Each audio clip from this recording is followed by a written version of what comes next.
أعوذ بالله من الشيطان الرجيم بسم الله الرحمن الرحيم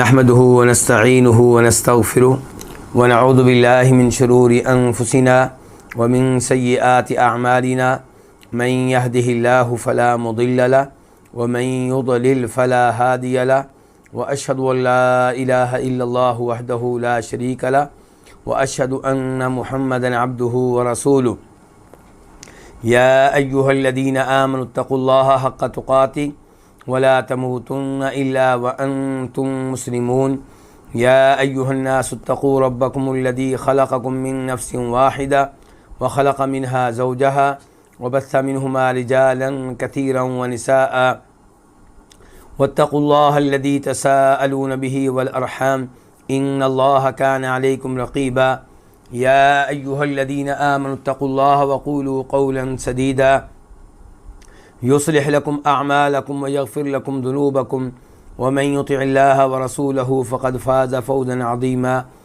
أما بعد فإن خير الحديث كتاب الله وخير الهدي هدي محمد صلى الله عليه وسلم وشر الأمور محدثاتها وكل محدثة بدعة وكل بدعة ضلالة وكل ضلالة في النار قال تعالى تلك الرسل فضلنا بعضهم على بعض منهم من كلم الله ورفع بعضهم درجات وآتينا عيسى ابن مريم البينات وأيدناه بروح القدس۔ سورہ بقرہ آیت نمبر 253۔ اس میں اللہ تعالیٰ ارشاد فرما رہے ہیں تلک الرسل، یہ رسول، ہم نے ان میں سے بعض کو بعض پہ فضیلت دی ہے۔ ان میں سے کوئی وہ ہے جس سے اللہ نے کلام کیا، اور ان میں سے بعض کے اللہ نے درجے بلند کیے۔ ان میں سے بعض کو اللہ نے درجات میں بلند کیا۔ وآتینا عیسی ابن مریم البینات، اور ہم نے عیسیٰ بن مریم کو البینات واضح نشانیاں دیں۔ وأیدناہ بروح القدس، اور ہم نے ان کی تائید کی روح القدس کے ساتھ۔ یہ اس آیت کا پہلا حصہ ہے، اس کا ترجمہ میں کر چکا ہوں۔ اب میں اس کے الفاظ اور مفردات کی طرف آتا ہوں۔ تل کا یہ اسم اشارہ ہے، جیسے ذالک اسم اشارہ ہوتا ہے ایسے ہی تل کا بھی اسم اشارہ ہے، لیکن ذالک ہوتا ہے تب جب آپ نے اشارہ کرنا ہوتا ہے کسی ایسی چیز کی طرف جو مذکر ہو، اور تلکا کے ساتھ آپ اشارہ کرتے ہیں کسی ایسی چیز کی طرف جو مؤنث ہو۔ اور یہاں پہ کیا ہے؟ تلک رسول، یہ رسول۔ تو رسول تو مذکر ہوتے ہیں، کوئی بھی رسول ایسا نہیں ہے جو عورتوں میں سے ہو۔ تو پھر سوال پیدا ہوتا ہے کہ اشارہ رسولوں کی جانب مؤنث کے ساتھ کیوں ہے؟ ایسے لفظ کے ساتھ کیوں ہے کہ جو مؤنث کے لیے استعمال ہوتا ہے؟ تو اس کا جواب یہ ہے کہ الرسل جو لفظ ہے معنی و مفہوم کے لحاظ سے اگرچہ اس کا استعمال رسولوں پہ ہوتا ہے، مردوں پہ ہوتا ہے، عورتوں پہ نہیں ہوتا، لیکن جو لفظ ہے وہ جمع تکسیر ہے، جمع مکسر ہے، اور جمع مکسر کے ساتھ معاملہ کیا جاتا ہے مؤنث والا، جیسا کہ اللہ تعالی نے فرمایا سورہ حجرات میں قالت الاعراب آمنا، عرابیوں نے کہا ہم ایمان لے آئے۔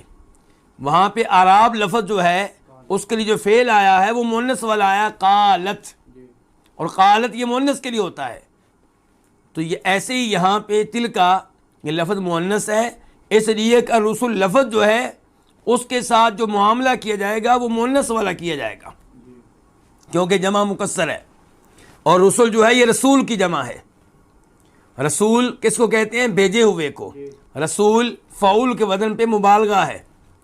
تو تلک رسول، یہ رسول، فضلنا، ہم نے فضیلت دی، فعل ماضی ہے جمع متکلم کے لیے۔ واحد کیا ہوگا؟ فضلت، میں نے فضیلت دی، اور فضلنا، ہم نے فضیلت دی۔ اللہ رب العزت ایک ہیں، لیکن اللہ تعالیٰ فرما رہے ہیں ہم نے فضیلت دی تعظیم کے طور پہ۔ جیسے اللہ تعالیٰ فرماتے ہیں انا نحن نزلنا الذکر و انا لہ لحافظون، ہم نے قرآن نازل کیا اور ہم اس کی حفاظت کرنے والے ہیں۔ اللہ تعالیٰ ایک اور مقام پہ کہتے ہیں انا انزلناہ فی لیلۃ القدر، اس قرآن کو ہم نے نازل کیا شب قدر میں۔ تو اللہ تعالیٰ ایک ہیں، لیکن اللہ تعالیٰ اپنے لیے لفظ استعمال کر رہے ہیں تعظیم والا۔ تلک الرسل فضلنا، یہ رسول ہیں ہم نے فضیلت دی، بعضہم ان میں سے بعض کو، کن میں سے؟ ان رسولوں میں سے بعض کو، علی بعض بعض پہ، یعنی کہ کچھ رسولوں کو ہم نے کچھ رسولوں کے اوپر فضیلت دے رکھی ہے۔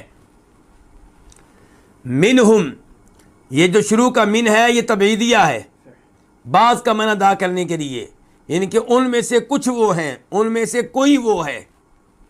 منہم ان میں سے، کن میں سے؟ رسولوں میں سے۔ من، جس سے کلم اللہ، اللہ نے کلام کیا۔ کلم فعل ماضی ہے واحد کے لیے، کلام کیا، گفتگو کی، اللہ اللہ تعالیٰ نے۔ ورفع، واو کا معنی اور، رفع فعل ماضی ہے واحد کے لیے، اور اس نے بلند کیا، کس نے؟ اللہ نے۔ بعضہم ان میں سے بعض کو، کن میں سے بعض کو؟ رسولوں میں سے بعض کو بلند کیا، کس چیز میں؟ درجات، درجات میں، مقام و مرتبہ میں، شان میں۔ وآتینا، واو کا معنی اور، آتینا اور ہم نے دیں۔ آتینا فعل ماضی ہے جمع متکلم کے لیے، اس کا واحد متکلم کیا ہوگا؟ آتیتو، میں نے دی، آتینا ہم نے دی، اور ہم نے کون مراد ہے؟ اللہ رب العزت۔ اللہ رب العزت اپنے بارے میں کہہ رہے ہیں ہم نے دی، یہاں پہ بھی اللہ تعالیٰ اپنے لیے تعظیم کا لفظ استعمال کر رہے ہیں، جبکہ اللہ تعالیٰ ایک ہیں۔ اور ہم نے دی عیسیٰ کو جو کہ مریم کے بیٹے ہیں۔ ابن کا معنی کیا ہوتا ہے؟ بیٹا، یعنی کہ ابن مریم یہ صفت ہے عیسیٰ کی۔ ہم نے عیسیٰ کو دی، عیسیٰ کون سے؟ جو مریم کے بیٹے ہیں۔ کیا دی ان کو؟ البینات، واضح نشانیاں۔ البینات، بینۃ کی جمع ہے، بینہ واضح چیز کو کہتے ہیں، اور بنیادی طور پر البینات یہ صفت ہے موصوف مقدر کی، یعنی کہ الآیات البینات۔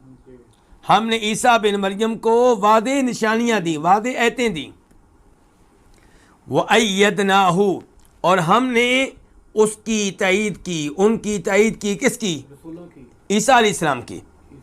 واو کا معنی ہے اور کا، ایدنا فعل ماضی ہے جمع متکلم کے لیے، ہم نے تائید کی، ہم نے قوت دی۔ اس کا واحد کیا ہوگا؟ ایدتو، میں نے تائید کی، میں نے قوت دی۔ تو میں نے اس کی تائید کی، یعنی کہ عیسیٰ علیہ السلام کی، کس چیز کے ساتھ؟ روح القدس کے ساتھ۔ با کا معنی ساتھ، اور روح القدس، یہ جو ہے قدس یہ مقدس کے معنی میں ہے، پاکیزہ روح۔ پاکیزہ روح سے مراد کون ہے؟ جبریل علیہ السلام۔ اور دوسرا قول یہ ہے کہ اس سے مراد ہے وحی، اس کی تفصیل بعد میں ذکر کروں گا جب ہم اس حصے کی تفسیر کریں گے۔ تو بہرحال روح جو ہے یہ مضاف ہے القدس کی طرف، بنیادی طور پہ یہ موصوف صفت ہیں، یعنی کہ وہ روح جو کہ پاک ہے۔ اب ہم آتے ہیں اس آیت کے اس پہلے حصے کی تفسیر کی طرف۔ اللہ تعالیٰ کہہ رہے ہیں یہ رسول، کون سے رسول؟ جن کی طرف اللہ نے اشارہ کیا ہے پہلے کہ وَإِنَّكَ لَمِنَ الْمُرْسَلِينَ، آیت نمبر 252 کے آخر میں کہا اللہ تعالیٰ نے یقیناً آپ رسولوں میں سے ہیں۔ اب اللہ تعالیٰ کہتے ہیں تلک رسول، یہ رسول جو ہیں، فضلنا بعضهم علی بعض، ان میں سے بعض کو ہم نے بعض پہ ترجیح دی ہے، فضیلت دی ہے۔ اس سے پتہ چلا کہ انبیاء کرام علیہم السلام ان کا ایک درجہ نہیں ہے، وہ فضیلت کے ایک مقام پہ نہیں ہے۔ کچھ نبی دوسرے نبیوں سے کیا ہے؟ افضل ہیں، ان سے اعلیٰ ہیں۔ لیکن یہاں پہ سوال پیدا ہوگا کہ اس آیت میں اور دیگر کئی آیتوں میں تو یہ کہا ہے کہ بعض نبی دوسرے نبیوں سے افضل ہیں، لیکن احادیث ان سے پتہ چلتا ہے کہ آپ علیہ السلام ارشاد فرماتے ہیں کہ مجھے موسیٰ علیہ السلام پہ فضیلت نہ دو، لا تخیرونی علی موسیٰ، بخاری شریف کی حدیث ہے۔ اور کبھی آپ فرماتے ہیں لا تفضلوا بین الانبیاء، انبیاء کرام علیہم السلام کے مابین ایک کو دوسرے پہ فضیلت نہ دو، یہ بھی بخاری شریف کی حدیث ہے۔ اور اس آیت میں اللہ تعالیٰ کہہ رہے ہیں کہ ہم نے کچھ رسولوں کو دوسرے رسولوں پہ فضیلت دی ہے، بلکہ اللہ تعالیٰ یہی معنی، یہی مفہوم سورہ بنی اسرائیل میں سورہ اسراء میں بھی بیان کرتے ہیں وَلَقَدْ فَضَّلْنَا بَعْضَ النَّبِيِّينَ عَلَىٰ بَعْضٍ، ہم نے کچھ نبیوں کو دوسرے نبیوں پہ فضیلت دی ہے۔ تو کیا ہم یہ کہیں گے کہ ان آیات میں اور ان احادیث میں تعارض ہے، ٹکراؤ ہے، تصادم ہے؟ ایسی بات نہیں ہے، غور و فکر کرنے کی ضرورت ہے۔ غور و فکر کریں گے تو آپ کو پتہ چلے گا کہ کوئی تعارض نہیں ہے، کوئی تصادم نہیں ہے، کوئی ٹکراؤ نہیں ہے۔ قرآن نے یہ بیان کر دیا کہ کچھ رسول دوسرے رسولوں پہ فضیلت رکھتے ہیں، کچھ نبی دوسرے نبیوں پہ فضیلت رکھتے ہیں، اور احادیث میں آپ نے یہ نہیں کہا کہ کوئی بھی نبی دوسرے نبی سے افضل نہیں ہے، یا سب نبی فضیلت کے ایک درجے پہ ہیں، سب کا مقام و مرتبہ ایک ہے، بلکہ آپ نے کہا ہے کہ مجھے موسیٰ علیہ السلام پہ فضیلت نہ دو، انبیاء کرام کے مابین ایک کو دوسرے پہ فضیلت نہ دو۔ یہ نہیں کہا کہ فضیلت ہے نہیں، یہ کہا کہ تم یہ کام نہ کرو۔ اس کا مطلب کیا ہے؟ اس حدیث کے اوپر اگر آپ مکمل طور پہ غور و فکر کریں گے تو آپ مطلب جان سکیں گے۔ اس حدیث کو امام بخاری اپنی صحیح میں کئی بار لے کر آئے ہیں۔ حدیث کی تفصیل یوں ہے کہ ایک یہودی نے مارکیٹ میں کسی بات پہ یہ الفاظ کہے کہ اس ذات کی قسم جس نے موسیٰ علیہ السلام کو تمام انسانوں پہ فضیلت دی ہے، لا والذی اصطفیٰ موسیٰ علی البشر، لا والذی اصطفیٰ موسیٰ للعالمین، کہ اس ذات کی قسم جس نے موسیٰ علیہ السلام کو تمام جہانوں پہ فضیلت دی ہے۔ مسلمان نے یہ بات سنی، ایک انصاری صاحب نے یہ بات سنی، اسے بڑا غصہ آیا۔ اس نے کہا کیا اللہ نے موسیٰ علیہ السلام کو جناب محمد صلی اللہ علیہ وسلم کے اوپر بھی فضیلت دی ہے؟ یعنی کہ کیا موسیٰ علیہ السلام ہمارے نبی سے بھی افضل ہیں؟ اس نے کہا بالکل۔ تو انصاری نے اس یہودی کو تھپڑ رسید کر دیا۔ یہودی یہ معاملہ نبی علیہ السلام کی عدالت میں لے کر آیا تو آپ علیہ السلام کے چہرے کا رنگ غصے کی وجہ سے تبدیل ہو گیا۔ تو آپ نے اس موقع پہ کہا تھا کہ مجھے موسیٰ علیہ السلام پہ فضیلت نہ دو، اور دوسرے الفاظ میں کہ آپ نے کہا تھا کہ اللہ کے نبیوں کے مابین علیہ السلام ایک کو دوسرے پہ فضیلت نہ دو۔ اس کے بعد آپ نے وجہ بیان کی، آپ نے کہا کہ اس لیے کہ جب سور میں پھونکا جائے گا سب کے سب لوگ بے ہوش ہو جائیں گے سوائے ان کے جن کو اللہ تعالیٰ اس سے محفوظ رکھے گا۔ کس سے؟ بے ہوش ہونے سے۔ پھر آپ فرماتے ہیں کہ سب سے پہلے جس کو ہوش آئے گا وہ میں ہوں گا، اور میں اٹھ کے دیکھوں گا کہ موسیٰ علیہ السلام اللہ کے عرش کا پایا تھامے ہوئے ہوں گے۔ آپ کہتے ہیں کہ مجھے نہیں پتا کہ موسیٰ علیہ السلام کو بے ہوش ہونے والوں سے مستثنا رکھا گیا، بے ہوش سرے سے ان کو نہیں کیا گیا، بالکل بے ہوش نہیں کیا گیا، یا بے ہوش کیا گیا لیکن مجھ سے پہلے وہ ہوش میں آ گئے، مجھے نہیں پتا۔ ایک تو اس حدیث سے پتا چلا کہ نبی علیہ السلام عالم الغیب نہیں ہے، جتنی غیبی بات اللہ نے بتا دی اتنی آپ کو معلوم ہے۔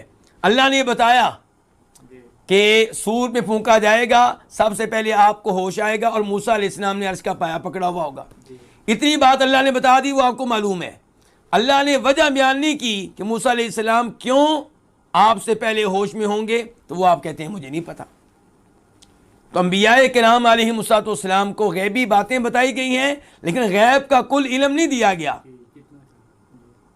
انبیاء کرام علیہ السلام کا کل علم اللہ تعالیٰ کے علم کے مقابلے میں ایسے ہے جیسے سمندر کے پانی کے سامنے ایک قطرہ یا دو قطرے ہوں۔ تو بہرحال اس حدیث سے کیا پتا چلا کہ نبی علیہ السلام نے کس موقع پہ کہا تھا کہ مجھے موسیٰ علیہ السلام پہ فضیلت نہ دو؟ جب ایک یہودی اور مسلمان میں جھگڑا ہوا۔ اس کا مطلب یہ ہے کہ یہ ایسی فضا بن چکی تھی جس فضا میں موسیٰ علیہ السلام کے بارے میں تنقیص کا پہلو پیدا ہو رہا تھا، ان کی شان میں کمی پیدا کی جا رہی تھی۔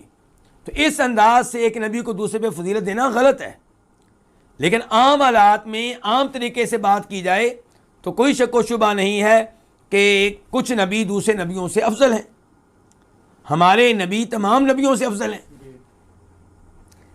آپ فرماتے ہیں، ترمذی شریف کی حدیث ہے کہ انا سید ولد آدم ولا فخرا، انا سید ولد آدم ولا فخرا، میں آدم علیہ السلام کی اولاد کا سردار ہوں اور مجھے اس پہ کوئی فخر نہیں ہے، میں یہ بات بطور فخر نہیں کہہ رہا۔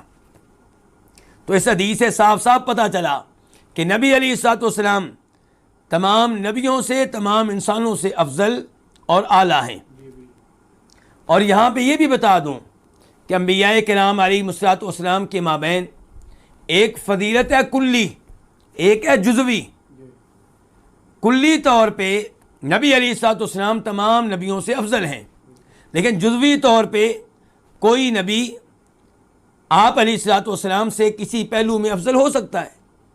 مثال کے طور پہ آپ یوسف علیہ السلام کو لے لیں، وہ اس لحاظ سے تمام نبیوں سے افضل ہیں کہ وہ خود بھی نبی ہیں، ان کے والد بھی نبی ہیں، کون؟ یعقوب علیہ السلام، ان کے دادا بھی نبی ہیں، کون؟ اسحاق علیہ السلام، ان کے پردادا بھی نبی ہیں، کون؟ ابراہیم علیہ السلام۔ تو یہ فضیلت کسی اور نبی کے بارے میں معلوم نہیں ہے کہ خود بھی نبی، باپ بھی نبی، دادا بھی نبی، پردادا بھی نبی۔ ایسے ہی آدم علیہ السلام اس لحاظ سے تمام نبیوں سے افضل ہیں کہ آدم علیہ السلام کو اللہ نے اپنے ہاتھوں سے پیدا کیا ہے۔ تو کہنے کا مطلب یہ ہے کہ کسی ایک پہلو کے لحاظ سے کوئی نبی دوسرے نبیوں سے افضل ہو سکتا ہے، لیکن مجموعی طور پہ، کلی طور پہ کون افضل ہیں؟ ہمارے نبی جناب محمد رسول اللہ صلی اللہ علیہ وسلم۔ تو اس لیے اس لحاظ سے ایک نبی کو دوسرے نبی پہ فضیلت دینا کہ وہ نبی جس پہ فضیلت دی جا رہی ہے اس کی تنقیص کی جا رہی ہو، اس کی شان میں کمی کی جا رہی ہو، اس کی توہین کی جا رہی ہو، تو یہ جائز نہیں ہے۔ اور ایسے ہی کسی نبی کو دوسرے نبیوں پہ فضیلت دینا ایک ایک پہلو میں، ایک ایک حصے میں، تو یہ بھی مناسب نہیں ہے۔ ورنہ کوئی شک و شبہ نہیں ہے کہ کچھ نبی دوسرے نبیوں سے کیا ہے؟ افضل ہے اور اعلیٰ ہے۔ مجھے امید ہے کہ اب احادیث اور ان آیات میں جو تطبیق ہے وہ واضح ہو چکی ہوگی اور یہ معلوم ہو چکا ہوگا کہ ان میں آپس میں کوئی اشکال نہیں ہے۔ تو اللہ تعالیٰ فرماتے ہیں یہ رسول ہم نے ان میں سے بعض کو بعض پہ فضیلت دی ہے۔ فضیلت ہے مثال کے طور پہ پیروکاروں کے لحاظ سے، کس کے پیروکار زیادہ ہیں، اور درجات کے لحاظ سے، وحی کے لحاظ سے، کئی اعتبار سے فضیلت ہو سکتی ہے۔ اس کے بعد اللہ تعالیٰ فرماتے ہیں منہم من کلم اللہ، ان میں سے کوئی وہ ہے جس سے اللہ نے کلام کیا۔ مثال کے طور پہ جناب موسیٰ علیہ السلام، اللہ تعالیٰ فرماتے ہیں سورہ نساء میں وَكَلَّمَ اللَّهُ مُوسَىٰ تَكْلِيمًا، اللہ نے موسیٰ علیہ السلام سے کلام کیا۔ اللہ تعالیٰ فرماتے ہیں سورہ اعراف میں وَلَمَّا جَاءَ مُوسَىٰ لِمِيقَاتِنَا وَكَلَّمَهُ رَبُّهُ، جب موسیٰ علیہ السلام ہمارے پاس آئے، ہمارے وقت مقررہ پہ آئے، تو اللہ تعالیٰ نے ان سے کلام کیا۔ قال ربی ارنی انظر الیک، موسیٰ علیہ السلام نے اس موقع پہ یہ بھی کہا تھا یا اللہ میں تیرا دیدار کرنا چاہتا ہوں، تجھے دیکھنا چاہتا ہوں۔ اللہ نے کہا تھا لن ترانی، کہ موسیٰ تم مجھے ہرگز دیکھ نہیں سکو گے، یہ مکالمہ ہو رہا ہے۔ اور اللہ تعالیٰ ایک اور مقام پہ کہتے ہیں یا موسیٰ انی اصطفیتک علی الناس برسالاتی و بکلامی، اے موسیٰ میں نے آپ کو فضیلت دی ہے، لوگوں کے بیچ میں سے چن لیا ہے، کس چیز کے ساتھ؟ رسالت کے ساتھ، کہ میں نے آپ کو رسول بنایا ہے، وہ بھی کلامی، اور میں نے آپ کو چن لیا ہے کہ میں نے آپ سے کلام کیا ہے۔ تو موسیٰ علیہ السلام کلیم اللہ ہیں، تمام نبیوں میں اس لحاظ سے منفرد ہیں کہ اللہ نے ان سے کلام کیا ہے۔ اور ہمارے نبی علیہ الصلوۃ والسلام بھی موسیٰ علیہ الصلوۃ والسلام کے ساتھ اس اعزاز میں شریک ہیں۔ جب معراج کے موقع پہ آپ اوپر گئے تو اللہ نے آپ سے بھی کلام کیا بغیر کسی واسطے کے، اللہ نے آپ سے بھی کلام کیا اپنی آواز میں بغیر کسی واسطے کے۔ تو یہ دونوں نبی کلیم اللہ ہیں اور یہ بہت بڑا اعزاز ہے۔ ہو سکتا ہے کسی کے ذہن میں آئے کہ اللہ تو ہر نبی سے کلام کرتا ہے، تو فرق جان لینا چاہیے۔ اللہ تعالیٰ ہر نبی سے کلام کرتے ہیں، ہر رسول سے کلام کرتے ہیں، مجھے اس پہ کوئی اعتراض نہیں ہے، لیکن اللہ نے کسی سے کلام کیا ہو اپنی آواز میں وہ موسیٰ علیہ السلام ہیں اور ہمارے نبی جناب محمد صلی اللہ علیہ وسلم ہیں۔ اور ان الفاظ سے منہم من کلم اللہ، یہ بھی پتہ چلا کہ اللہ تعالیٰ نے جس سے کلام کیا اس سے کلام کیا اپنی آواز میں، اور اللہ کے کلام کے حروف بھی تھے، جیسے الحمدللہ کے حروف ہیں الف لام ہا میم دال۔ تو اللہ تعالیٰ کلام کرتے ہیں جس کے ساتھ اس کلام کی آواز ہوتی ہے اور اس کلام کے حروف ہوتے ہیں۔ یہ میں کیوں بیان کر رہا ہوں؟ کیونکہ کئی گمراہ فرقے یہاں پہ غلطی کھا گئے، یہاں پہ ٹھوکر کھا گئے۔ وہ کہتے ہیں یہ ممکن نہیں ہے کہ اللہ کلام کرے اس کی آواز ہو، اللہ کلام کرے اس کے حروف ہوں۔ اللہ کلام کرتے ہیں اس کا مطلب یہ ہے کہ اللہ تعالیٰ کسی چیز میں کلام کرنے کی صلاحیت پیدا کر دیتے ہیں اور وہ بولتی ہے اور نبی سن لیتا ہے۔ یعنی کہ موسیٰ علیہ السلام سے کلام ہوا مثال کے طور پہ، تو درخت تھا وہ بولا اللہ تعالیٰ کی طرف سے، اللہ نے اس کو بولنے کی طاقت دی، تو اللہ کے الفاظ میں وہ بولا۔ اور یہ بہت ہی غلط عقیدہ ہے۔ پہلے نمبر پہ آپ یہ بتائیں کہ اگر درخت بولا تھا تو کیا درخت نے کہا تھا انی انا ربک، اے موسیٰ میں تمہارا رب ہوں؟ تو یہ عقیدہ گمراہی پہ مبنی ہے۔ جب اللہ تعالیٰ کہہ رہے ہیں میں کلام کرتا ہوں، تو آپ کون ہے کہنے والے کہ اللہ کلام نہیں کرتا؟ اور کلام کرنا اعزاز ہے، یہ خوبی ہے، یہ کوئی عیب نہیں ہے کہ آپ کہیں کہ اللہ کلام نہیں کرتا۔ تو اللہ تعالیٰ کلام کرتے ہیں، اللہ کے کلام کے حروف ہیں، اللہ تعالیٰ کے کلام کی آواز ہے۔ تو یہ اعزاز حاصل کیا ہمارے نبی نے اور جناب موسیٰ علیہ السلام نے۔ یہاں پہ یہ بھی بتا دوں کہ براہ راست اللہ نے کلام کیا موسیٰ علیہ السلام سے، براہ راست اللہ نے کلام کیا ہمارے نبی جناب محمد صلی اللہ علیہ وسلم سے، لیکن اس کا مطلب یہ نہیں ہے کہ موسیٰ علیہ السلام نے اس موقع پر اللہ کو دیکھا یا ہمارے نبی نے معراج کے موقع پہ اللہ کو دیکھا، نہیں، یہ مطلب نہیں ہے۔ نہ موسیٰ علیہ السلام یہ اعزاز حاصل کر سکے اور نہ ہمارے نبی علیہ السلام کو یہ اعزاز ملا۔ یہ میں نہیں کہہ رہا، ام المومنین ایسا کہتی ہیں، بخاری شریف کی حدیث ہے، وہ کہتی ہیں جو یہ کہے کہ نبی علیہ السلام نے اللہ کا دیدار کیا تھا وہ جھوٹ بول رہا ہے۔ اور ابو ذر غفاری کہتے ہیں، مسلم شریف کی حدیث ہے، میں نے نبی علیہ السلام سے پوچھا ہل رأیت ربک، کیا آپ نے اپنے رب کی زیارت کی ہے، دیدار کیا ہے؟ تو آپ نے کہا نور انا اراہ، نور ہے، میں اسے کیسے دیکھ سکتا ہوں۔ ورفع بعضهم درجات، اللہ تعالیٰ کہتے ہیں کہ اللہ نے ان میں سے بعض کو درجات میں بلندی دی، درجات کے لحاظ سے، مقام کے لحاظ سے شان دی۔ ہمارے نبی علیہ السلام کو اللہ تعالیٰ نے درجات کے لحاظ سے سب پہ بلندی دی ہے۔ آپ کی بلندیاں، آپ کے درجات کئی اعتبار سے ہیں۔ مثال کے طور پہ آپ کو مقام وسیلہ ملے گا، مسلم شریف کی حدیث ہے، آپ کہتے ہیں مقام وسیلہ جنت میں ایک جگہ کا نام ہے اور یہ سب سے اونچا مقام و مرتبہ ہے، اور یہ اللہ تعالیٰ ایک ہی بندے کو دیں گے اور مجھے امید ہے کہ وہ میں ہی ہوں گا۔ دوسرے نمبر پہ شفاعت عظمیٰ، یعنی کہ جب لوگ میدان حشر میں کھڑے ہوں گے، پسینے میں ڈوبے ہوئے ہوں گے، تو لوگ رابطہ کریں گے مختلف انبیاء کرام علیہ السلام سے کہ آپ ہماری شفاعت کریں۔ سارے نبی باری باری معذرت کر لیں گے، اگر کوئی نبی شفاعت کرے گا تو وہ ہمارے نبی ہوں گے جناب محمد صلی اللہ علیہ وسلم۔ تو اللہ تعالیٰ نے آپ کو کئی لحاظ سے دوسرے انبیاء کے نام پہ فوقیت بخشی ہے۔ ایک حدیث میں آپ فرماتے ہیں، مسلم شریف کی حدیث ہے، کہ اللہ نے مجھے 6 چیزوں میں پہلے انبیاء کے نام پہ فضیلت دی ہے۔ ان میں سے ایک مثال کے طور پہ آپ نے کہا کہ اللہ نے مجھے یہ صلاحیت دی ہے کہ میں جامع الکلم استعمال کرتا ہوں، یعنی کہ ایسے الفاظ استعمال کرتا ہوں جن کا معنی بہت وسیع ہوتا ہے۔ یہ اللہ نے مجھے قوت اور صلاحیت دی ہے۔ اور اسی موقع پہ آپ یہ بھی فرماتے ہیں کہ نصرت بالرعب، یہ شان بھی اللہ نے مجھے دی ہے کہ میں دشمن پہ جب حملہ کرنے کے لیے نکلتا ہوں تو 1 مہینہ کی مسافت پہ دور ہوتا ہوں کہ میرا رعب ان کے دلوں میں داخل کر دیا جاتا ہے۔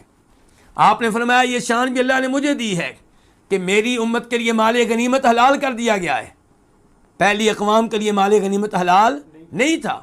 آپ فرماتے ہیں یہ اعزاز بھی اللہ نے مجھے دیا ہے کہ میری امت کے لیے مسجد کو، میری امت کے لیے زمین کو مسجد بنا دیا گیا، کہیں بھی نماز پڑھ لیں ہو جائے گی، اور طہارت کا ذریعہ بنا دیا گیا ہے، وضو کے لیے پانی نہ ملے مٹی لیں، کہیں سے بھی تیمم کر سکتے ہیں۔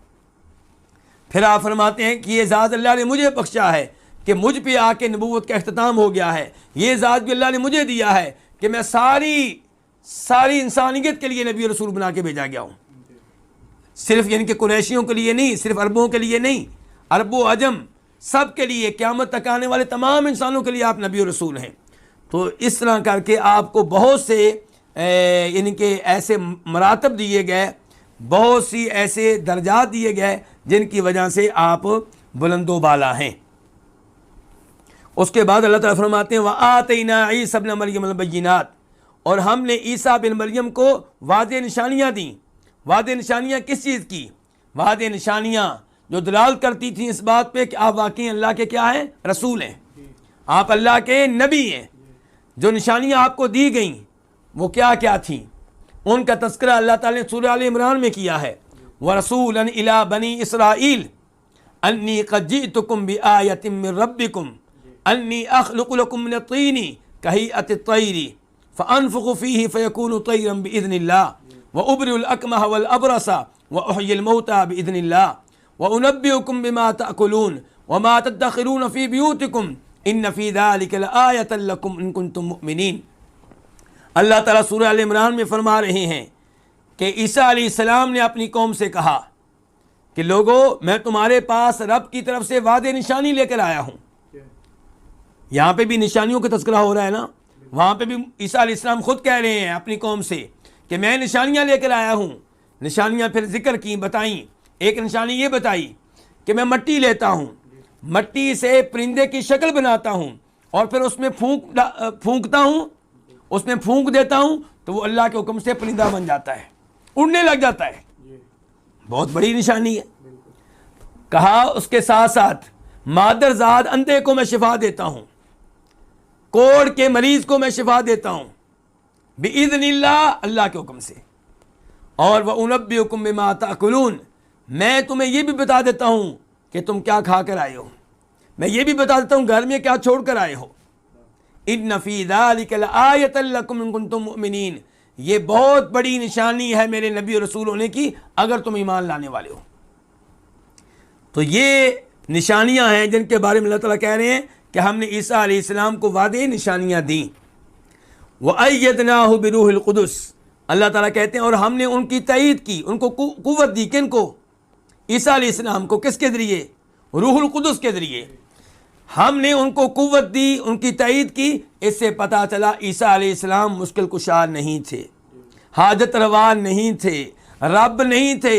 رب وہ ہے، مشکل کشا وہ ہے جو کہہ رہا ہے کہ عیسیٰ علیہ السلام کی ہم نے تائید کی، ہم نے ان کو قوت دی۔ یعنی کہ کمزور تھے، ہم نے قوت دی، تائید کی ضرورت تھی، ہم نے ان کی تائید کی۔ تو جو اللہ رب العزت کی طرف سے جن کو قوت دی گئی ہے جبریل علیہ السلام کے ذریعے، وہ مشکل کشا کیسے ہو سکتے ہیں؟ وہ حاجت روا کیسے ہو سکتے ہیں؟ وہ خدا کیسے ہو سکتے ہیں؟ وہ رب کیسے ہو سکتے ہیں؟ تو وہ اللہ کے بندے تھے، اللہ کے نبی اور رسول تھے۔ وَأَيَّدْنَاهُ بِرُوحِ الْقُدُسِ، اور ہم نے ان کو قوت دی، ان کی تائید کی روح القدس کے ذریعے۔ اللہ تعالیٰ فرما رہے ہیں کہ ہم نے عیسیٰ علیہ السلام کی تائید کی اور ان کو قوت دی روح القدس کے ذریعے۔ اس سے پتہ چلا کہ عیسیٰ علیہ السلام اگرچہ بہت بڑی شان والے ہیں، بہت بڑے مقام والے ہیں، اللہ نے ان کو بڑے معجزات دیے ہیں، بغیر باپ کے ان کو پیدا کیا ہے، اور ابھی گہوارے میں تھے، چھوٹی عمر میں تھے کہ اللہ نے ان کو کلام کرنے کی قوت دی۔ یہ سب باتیں اپنی جگہ پہ، لیکن بشر تھے، رب نہیں تھے، مشکل کشا نہیں تھے، حاجت روا نہیں تھے، اور معبود نہیں تھے۔ اس لیے عیسائیوں کا انہیں رب کہنا یا رب کا بیٹا کہنا یا انہیں معبود کہنا یا تین معبودوں میں سے ایک کہنا یا ان کی عبادت کرنا، یہ سب غلط ہے، اور یہ سارے عقائد کفری عقائد ہیں۔ وَأَيَّدْنَاهُ، ہم نے ان کی تائید کی۔ تو پتہ چلا کہ عیسیٰ علیہ السلام خود تائید کے محتاج تھے، کمزور تھے، خود اس بات کے محتاج تھے کہ اللہ ان کو قوت دے۔ تو اللہ تعالیٰ کہتے ہیں وَأَيَّدْنَاهُ، ہم نے ان کی تائید کی، ہم نے ان کو قوت دی بروح القدس، روح القدس کے ذریعے۔ روح القدس کیا چیز ہے؟ اس کے دو معنی پہلے بتا چکا ہوں۔ پہلا معنی کیا؟ وحی۔ اللہ تعالیٰ فرماتے ہیں سورہ شورى کے آخر میں وَكَذَلِكَ أَوْحَيْنَا إِلَيْكَ رُوحًا مِّنْ أَمْرِنَا، اسی طرح ہم نے آپ کی طرف روح کی وحی کی۔ تو روح سے مراد کیا ہے؟ وحی۔ اور وحی کو روح کیوں کہتے ہیں؟ کیونکہ وحی کے ذریعے انسانی جسم میں تازگی پیدا ہوتی ہے اور انسان کو خوراک ملتی ہے، تو اس لیے وحی جو ہے یہ روح ہے۔ جیسے انسان کے جسم میں جان اس وقت تک ہے جب تک روح موجود ہے، ایسے ہی انسان سیدھے راستے پہ تب تک ہے جب اس کے پاس وحی ہے، وحی کی روشنی ہے۔ اور دوسرے نمبر پہ روح سے مراد ہیں کون؟ جبریل علیہ السلام۔ اور جبریل علیہ السلام روح القدس ہیں، اس بارے میں قرآن کریم میں کئی آیتیں ہیں۔ مثال کے طور پہ اللہ تعالیٰ فرماتے ہیں سورہ نحل میں قُلْ نَزَّلَهُ روح القدس من ربك بالحق لِيُثَبِّتَ الَّذِينَ آمَنُوا وَهُدًى وَبُشْرَىٰ لِلْمُسْلِمِينَ، آپ کہہ دیں کہ اس قرآن کو نازل کرنے والے روح القدس ہیں، یعنی کہ جبریل علیہ السلام۔ روح القدس کا معنی کیا ہوتا ہے؟ پاکیزہ روح۔ اور جبریل علیہ السلام پاکیزہ روح ہیں، معصوم روح ہیں، گناہوں سے پاک ہیں، بلکہ سارے فرشتے ہی معصوم ہیں، گناہوں سے پاک ہیں۔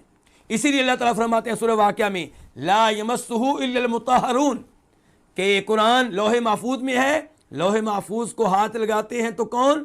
پاک فرشتے، یعنی کہ جو گناہوں سے پاک ہیں، جو گناہوں میں لت پت نہیں ہیں۔ تو عام طور پہ روح القدس سے مراد جبریل علیہ السلام لیے جاتے ہیں کہ ہم نے ان کی تائید کی روح القدس کے ذریعے، یعنی کہ جبریل علیہ السلام کے ذریعے۔ اس کے بعد آیت کا دوسرا حصہ اللہ تعالیٰ فرماتے ہیں وَلَوْ شَاءَ اللَّهُ مَا اقْتَتَلَ الَّذِينَ مِن بَعْدِهِم مِّن بَعْدِ مَا جَاءَتْهُمُ الْبَيِّنَاتُ وَلَٰكِنِ اخْتَلَفُوا فَمِنْهُم مَّنْ آمَنَ وَمِنْهُم مَّنْ كَفَرَ وَلَوْ شَاءَ اللَّهُ مَا اقْتَتَلُوا وَلَٰكِنَّ اللَّهَ يَفْعَلُ مَا يُرِيدُ۔ اور اگر اللہ تعالیٰ چاہتا تو وہ لوگ آپس میں نہ لڑتے، من بعدہم، جو ان کے بعد تھے۔ کن کے بعد؟ رسولوں کے بعد تھے۔ بعد اس کے کہ ان کے پاس وعدے نشانیاں آ گئیں، وعدے نشانیاں آ جانے کے بعد وَلَٰكِنِ اخْتَلَفُوا، لیکن انہوں نے اختلاف کیا۔ فَمِنْهُم مَّنْ آمَنَ وَمِنْهُم مَّنْ كَفَرَ، تو اس لیے ان میں سے کچھ ایمان لے آئے اور ان میں سے کچھ کافر ہو گئے۔ اور اگر اللہ تعالیٰ چاہتا مقتتلوا، تو آپس میں نہ لڑتے، وَلَٰكِنَّ اللَّهَ يَفْعَلُ مَا يُرِيدُ، لیکن اللہ تعالیٰ وہ کرتا ہے جو وہ چاہتا ہے۔ وَلَوْ شَاءَ اللَّهُ، وہ کا معنی ہے اور، لو شرطیہ ہے، اس کا معنی اگر، شاء فعل ماضی ہے واحد کے لیے، چاہے، لیکن لو کی وجہ سے معنی کیا ہوگا؟ چاہتا۔ اگر اللہ تعالیٰ چاہتا، ما جو ہے یہ لو کا جواب ہے، اگر اللہ تعالیٰ چاہتا تو کیا ہوتا؟ ما نافیہ ہے، یعنی کہ تو نہ آپس میں لڑتے۔ ماں کا معنی کیا؟ نہ۔ اقتتلا، آپس میں لڑتے، فعل ماضی ہے واحد کے لیے، نہ لڑتے کون؟ الذین من بعدہم، وہ لوگ جو ان کے بعد تھے۔ الذین اسم موصول ہے جمع کے لیے، وہ لوگ، من بعدہم جو ان کے بعد تھے۔ کن کے بعد؟ نبیوں کے بعد، رسولوں کے بعد۔ من بعد ما جاءتهم البینات، ان کے پاس وعدے نشانیاں آ جانے کے بعد۔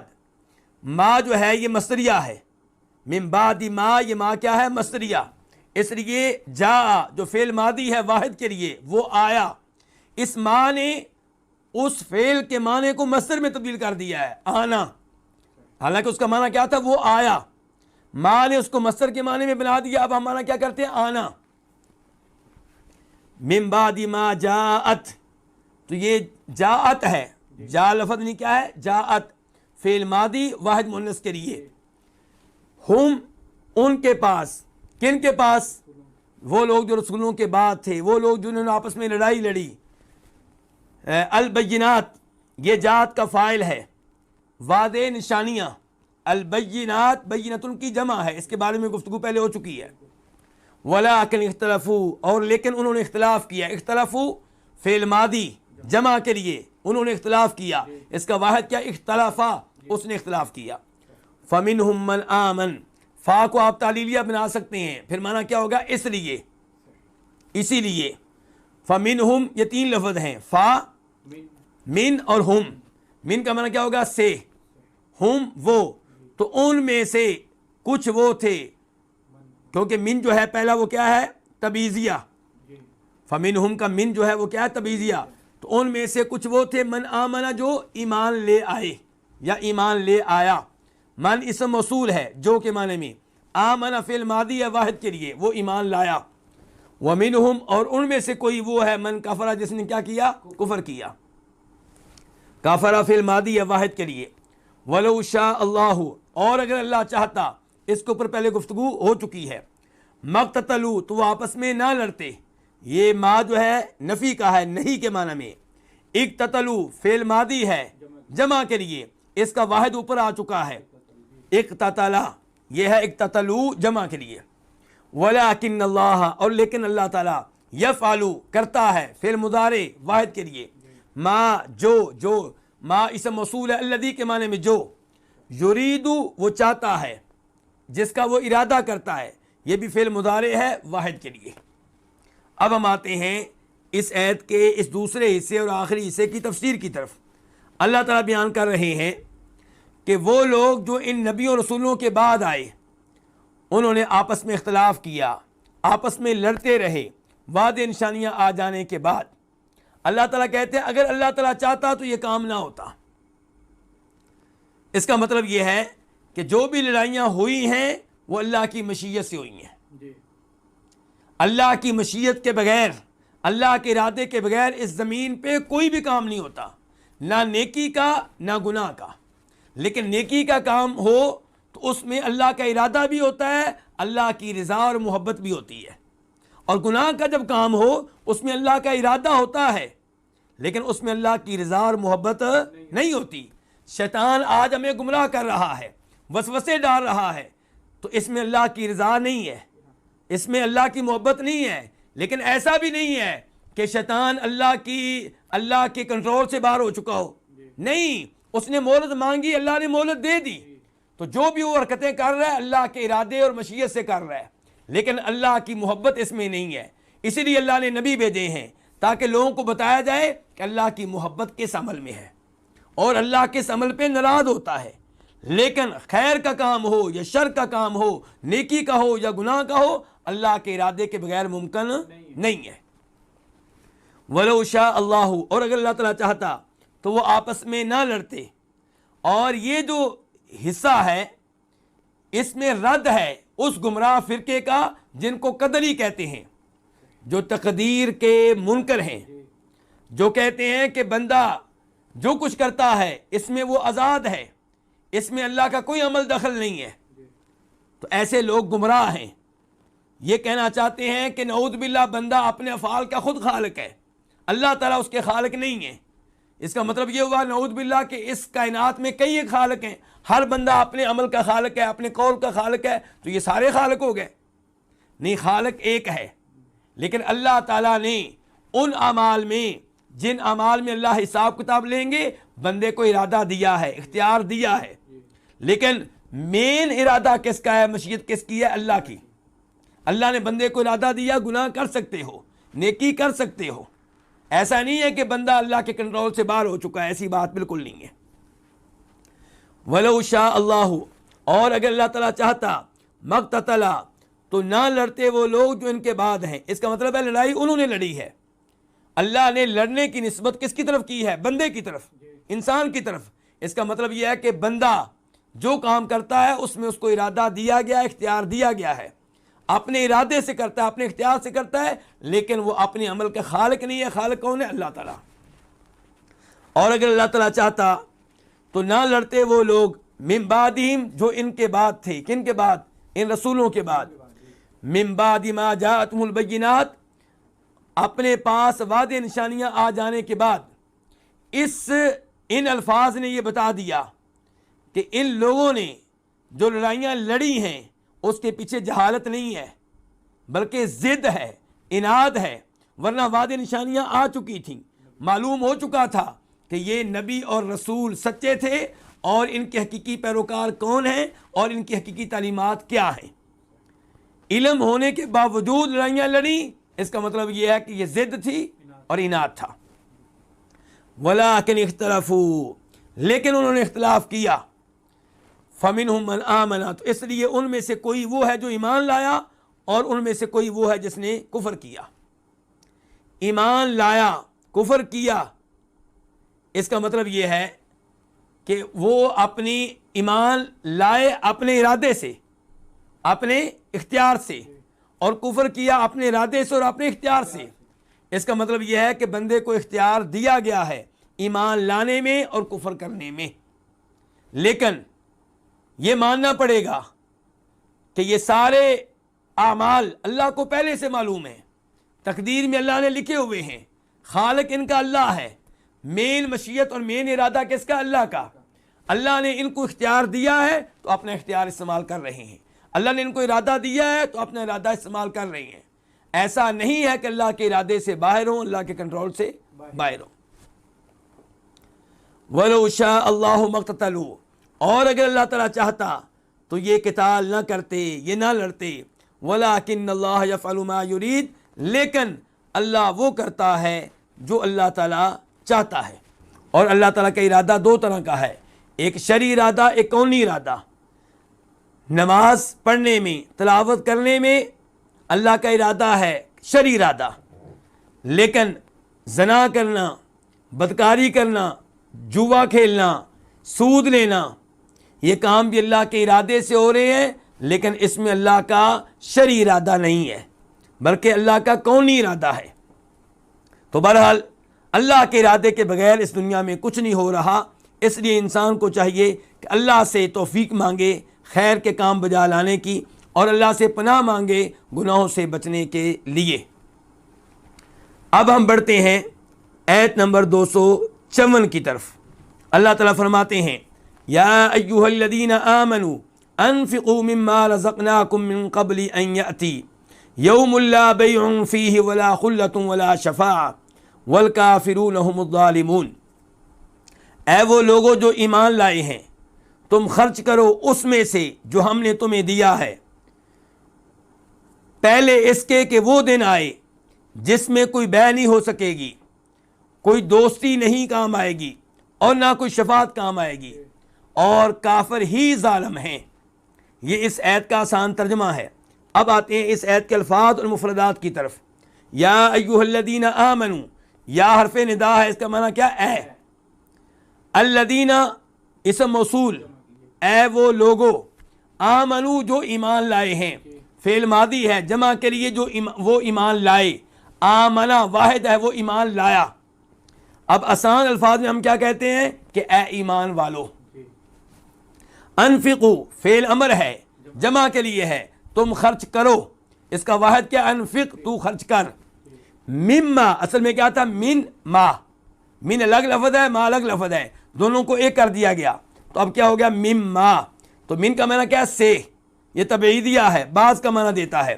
تم خرچ کرو اس میں سے، ما جو، اسم موصول الذی کے معنی میں، جو رزقنا ہم نے دیا، فعل ماضی ہے، جمع متکلم کے لیے، ہم نے دیا، اس کا واحد کیا؟ رزقتو، میں نے دیا۔ کم تمہیں، من قبلی پہلے اس کے، ان یاتیا کے آئے، ان مصدریہ ہے کہ، یاتیہ فعل مضارع ہے واحد کے لیے، آئے اصل میں کیا تھا؟ یاتی، یا کے اوپر زبر آئی ہے ان کی وجہ سے، پہلے اس کے کہ آئے، یومن وہ دن، لا بیع فیہ جس میں کوئی بیع نہیں ہوگی۔ لا کا معنی کیا؟ نہیں، بیع بیع لین دین، فیہ اس میں، اور لا بیع فیہ یہ صفت ہے یوم کی کہ وہ دن جس میں کوئی بیع نہیں ہو سکے گی، ولا خلۃ اور نہ کوئی دوستی ہوگی۔ خلۃ یہ دوستی کا، محبت کا سب سے اونچا مقام و مرتبہ۔ اسی لیے نبی علیہ الصلوۃ والسلام ارشاد فرماتے ہیں کہ اگر میں لوگوں میں سے کسی کو خلیل بناتا تو میں ابو بکر کو بناتا رضی اللہ عنہ، لیکن مجھے اللہ نے خلیل بنا لیا ہے، جیسے اللہ تعالیٰ نے ابراہیم علیہ السلام کو خلیل بنا لیا تھا۔ واتخذ اللہ ابراہیم خلیلا، تو ابراہیم علیہ السلام اور ہمارے نبی اللہ تعالیٰ کے خلیل ہیں، اور نبی علیہ الصلوۃ والسلام فرماتے ہیں لوگوں میں اب میرا کوئی خلیل نہیں ہے۔ تو خلیل جو لفظ ہے اسی سے لفظ خلا، محبت کا اعلیٰ ترین درجہ۔ ولا شفاء اور نہ ہی کوئی شفاعت کام آئے گی۔ والکافرون اور کافر، الکافرون جمع ہے کس کی؟ الکافر کی، الکافر کفر کرنے والا، الکافرون کفر کرنے والے، اور کفر کرنے والے ہی ظالم ہیں، ہم ضمیر فصل ہے، تاکید کا معنی پیدا ہو گیا، اس لیے ہم کہہ رہے ہیں کافر ہی، الظالمون ظالم ہیں، الظالمون جمع ہے کس کی؟ الظالم کی، اور الظالم یہ کیا ہے؟ اسم فاعل ہے، ظلم کرنے والا۔ اب ہم آتے ہیں اس آیت کی تفسیر کی طرف۔ اللہ تعالیٰ نے یہاں پہ مخاطب کیا کن کو؟ ایمان والوں کو۔ اس سے پتہ چلا کہ ایمان کتنی عمدہ چیز ہے کہ اللہ تعالیٰ ایمان والوں کو خاص طور پہ مخاطب کرتا ہے، خاص طور پہ ان سے گفتگو کرتا ہے۔ کئی دفعہ اللہ تعالیٰ مخاطب ہوتے ہیں تمام لوگوں سے، اور کئی دفعہ صرف مومنوں سے۔ تو اس سے پتہ چلا ایمان کتنی عمدہ چیز ہے، اور ایمان والوں کو اس نعمت پہ اللہ کا شکر ادا کرنا چاہیے۔ دوسرے نمبر پہ یہ کہ اللہ تعالیٰ اس کے بعد آرڈر دے رہے ہیں اور کہہ رہے ہیں کہ میرے مال میں سے خرچ کرو، اور اس سے پہلے کہہ رہے ہیں اے ایمان والو۔ اس کا مطلب یہ ہے کہ اگر تم واقعی مومن ہو، اگر تمہارا واقعی میرے اوپر سچا ایمان ہے، آخرت پہ ایمان ہے، میرے فرشتوں پہ ایمان ہے، میرے رسولوں پہ ایمان ہے، میرے قرآن پہ ایمان ہے، تو پھر میری راہ میں خرچ کرو۔ اس کا مطلب یہ ہے کہ اللہ کی راہ میں خرچ کرنے والا وہ ایمان رکھتا ہے، عام طور پہ وہ کیا ہے؟ ایمان رکھتا ہے، اور اللہ کی راہ میں خرچ کرنا ایمان کی نشانی ہے۔ کبھی کبھی لوگ خرچ کرتے ہیں ایمان کے بغیر، لیکن اگر کوئی مسلمان ایمان لانے والا خرچ کرتا ہے تو یہ خرچ کرنا اس کے ایمان کی نشانی ہے، اور اس سے ایمان بڑھے گا، کنجوسی کرنے سے ایمان کم ہوگا۔ تو یا ایھا الذین آمنو، اے لوگو جو ایمان لائے ہیں۔ ایمان کس چیز پہ لائے ہیں؟ ہر اس چیز پہ جس پہ ایمان لانا واجب ہے۔ اللہ تعالیٰ کی بتائی ہوئی ہر بات پہ ایمان لانا ضروری ہے۔ قرآن کریم کی ایک ایک آیت پہ، قرآن کریم کے ایک ایک جملے پہ، ایک ایک لفظ پہ، ایک ایک حکم پہ، ایک ایک مسئلے پہ ایمان لانا ضروری ہے۔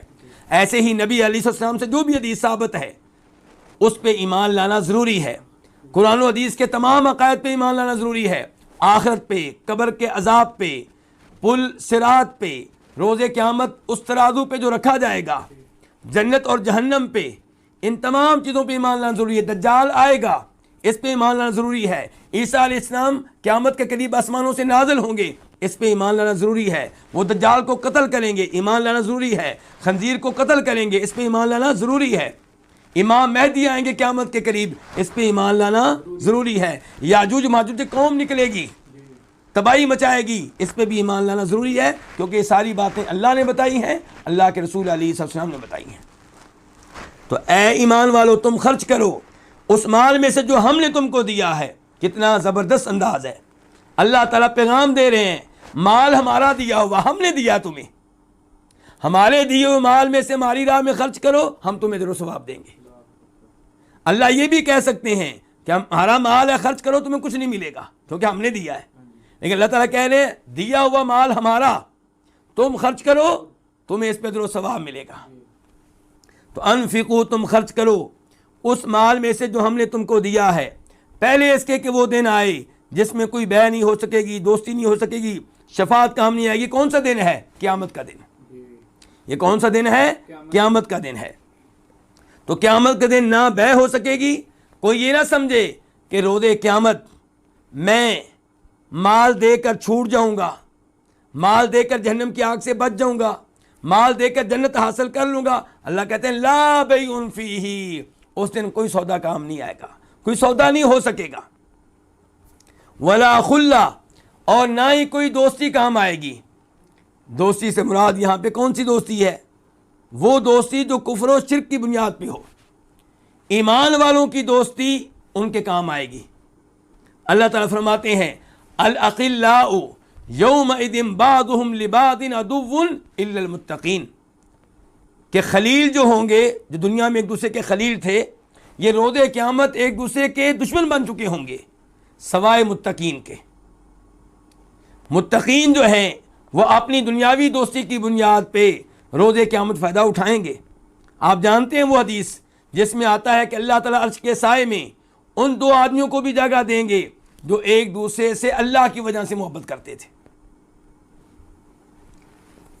ولا شفاعت، اور نہ ہی کوئی شفاعت کام آئے گی۔ اس سے ایک تو پتہ چلا کہ کافر کو کوئی شفاعت فائدہ نہیں دے سکے گی۔ فما تنفعهم شفاعت الشافعین، کافروں کو شفاعت کرنے والوں کی شفاعت فائدہ نہیں دے سکے گی۔ ایک ابو طالب ہیں جنہوں نے کلمہ نہیں پڑھا تھا، انہیں یہ فائدہ ہوگا کہ نبی علیہ الصلوۃ والسلام کی وجہ سے انہیں سب سے ہلکا عذاب ہوگا، باقی کسی بھی کافر کو کوئی بھی شفاعت فائدہ نہیں دے سکے گی۔ اور ولا شفاعہ، کوئی شفاعت کام نہیں آئے گی، اس کا دوسرا مطلب یہ ہے کہ مسلمانوں کو بھی شفاعت کام نہیں دے گی جب تک کہ شفاعت اللہ کی اجازت سے نہ ہو۔ من ذا الذی یشفع عندہ الا باذنہ، کون ہے جو اللہ کے ہاں اللہ کی اجازت کے بغیر شفاعت کر سکے؟ اللہ کے ہاں شفاعت کی 3 شرائط ہیں۔ نمبر 1، جس کے بارے میں شفاعت کی جائے وہ مسلمان ہو، اللہ اس بات پہ راضی ہوں کہ اس کے لیے شفاعت ہو سکتی ہے۔ نمبر 2، شفاعت کرنے والے کے اوپر اللہ راضی ہوں، اللہ اس پہ راضی ہوں کہ وہ شفاعت کر سکتا ہے۔ تیسرے نمبر پہ شفاعت اللہ کی اجازت سے ہو، ورنہ کوئی بھی شفاعت فائدہ نہیں دے سکے گی۔ بخاری شریف کی حدیث ہے، ابراہیم علیہ السلام اپنے والد کی شفاعت کریں گے لیکن اللہ تعالیٰ ان کی شفاعت قبول نہیں کریں گے۔ انبیاء کرام علیہم السلام کی شفاعت برحق ہے، لیکن جب وہ اللہ کی اجازت سے کریں گے اور اس کے بارے میں کریں گے جن کے بارے میں اللہ چاہے گا تو یقیناً ان کی شفاعت فائدہ دے گی، ورنہ ایسی شفاعت جو مشرک کے بارے میں ہو، کافر کے بارے میں ہو یا اللہ کی مرضی کے بغیر ہو، ایسی شفاعت فائدہ نہیں دے سکے گی۔ والکافرون هم الظالمون، اور کافر ہی ظالم ہیں، یعنی کہ حقیقی ظالم جو ہے وہ کافر ہیں۔ مسلمان بھی کبھی ظلم کرتا ہے اپنے اوپر لیکن اس کا ظلم ہلکا ہوتا ہے، کافر کا ظلم سب سے بڑا ہے، کفر و شرک۔ کیا کہا تھا لقمان کے بیٹے نے؟ ان الشرک، یعنی کہ لقمان حکیم نے اپنے بیٹے سے کہا تھا ان الشرک لظلم عظیم، بیٹا شرک سے دور رہنا، شرک جو ہے سب سے بڑا ظلم ہے۔ تو یہاں پہ اللہ تعالیٰ یہی کہہ رہے ہیں والکافرون هم الظالمون، اور کافر ہی ظالم ہیں، یعنی کہ حقیقی ظالم یہی ہیں۔ اللہ رب العزت سے دعا ہے اللہ تعالیٰ ہمیں قرآن حکیم سمجھنے کی توفیق عنایت فرمائے اور اس پہ عمل پیرا ہونے کی توفیق عنایت فرمائے، اور اللہ تعالیٰ ہمیں توفیق دے کہ پورا قرآن ہم اسی طرح پڑھتے رہیں، سمجھتے رہیں اور عمل کرتے رہیں۔ وصلی اللہ تعالیٰ علی نبینا محمد وعلی آلہ وصحبہ اجمعین۔